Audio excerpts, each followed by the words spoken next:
Okay, Parsha Ekev is this week's Parsha. I want to focus on one of the verses in the Parsha that appears in the Tefillah as well. Let's open up in the Amidah. Let's open up the Amidah. This is the first blessing of the Amidah. The Avot blessing of the Amidah. We start the Amidah with the blessing. Blessed are you, Hashem, our God and God of our fathers. Excuse me. The Hashem of Abraham, the God of Abraham, the God of Isaac, the God of Jacob, the Almighty. And then we say, the Almighty, the Great, the Mighty, and the Awesome. The Almighty, or the God, the powerful one, who's also great, mighty, and awesome. In the Hebrew, it's Ha'el, the powerful one, who's Gadol, great, Gibor, mighty, Venora, and impressive, awesome. Now this verse, these words are actually taken from a verse from this week's Parasha. If we open up the book of Devarim, chapter 10, verses 14 to 20, we see in the middle of one of Moshe's speeches to the people, very crucial speech, where Moshe says, what does Hashem really want of us? And here, Hashem goes to the people and says, listen, we know Hashem is beyond us. The heaven, uttermost reaches belongs to Hashem. Everything, the heavens, the earth, everything. However, Moshe says, but there's any more to Hashem than that. Yet it was to your ancestors that Hashem was drawn out of love for them, so that you, their descendants, were chosen from among all people, as now the case.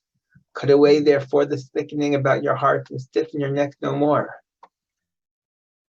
Moshe is telling them, look, Hashem is, yes, on one hand, great, has everything, but he chose you. Therefore, you should stop stiffening your necks. You should do something in response.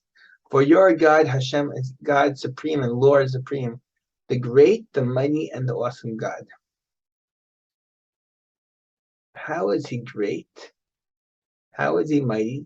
How is he awesome? He's great because he shows no favor. He's mighty because he upholds the cause of the fatherless and the widow. And he's awesome because he befriends the stranger. He's not the usual Hashem. Yes, he chooses everything. He knows everything. But his greatness is that he shows no favor, takes no bribe. He's above that. Not like the idols that people had to give them sacrifices to give them power. He's mighty because he upholds the case of the fatherless and the widow. That's what makes him mighty, Gibor. He upholds the case of the people who are powerless. And he's awesome because even the stranger, he provides food and clothing with. And therefore, we also, who want to follow Hashem's ways, must make sure that we befriend the stranger. For you were strangers in the land of Egypt. So here we have an interesting speech where Hashem chose us, Moshe says, and therefore we now should choose Hashem. We should stop thickening our hearts, stiffening our necks, and look at the great Hashem. Moshe is explaining why we should choose Hashem to be our God. If we go back to the Amidah, we realize we start the Amidah. We start praying, explaining to ourselves, explaining to the community, explaining why we choosing to choose God, why are we praying to God, why are we praying to Hashem? Because he's the God of our fathers, the God of Abraham, God of Yitzchak, God of Yaakov. He's the Almighty, like we saw, the earth and and everything on it, and the highest heavens. But he's also the great and the mighty and the awesome. The great, that he treats everyone equally. The mighty, that he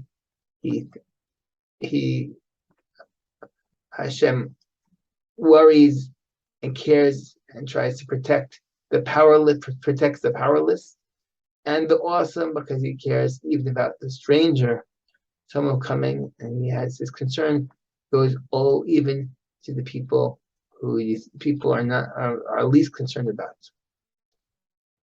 So also this blessing of Avot, also this paragraph of Moshe, they're both about us choosing Hashem.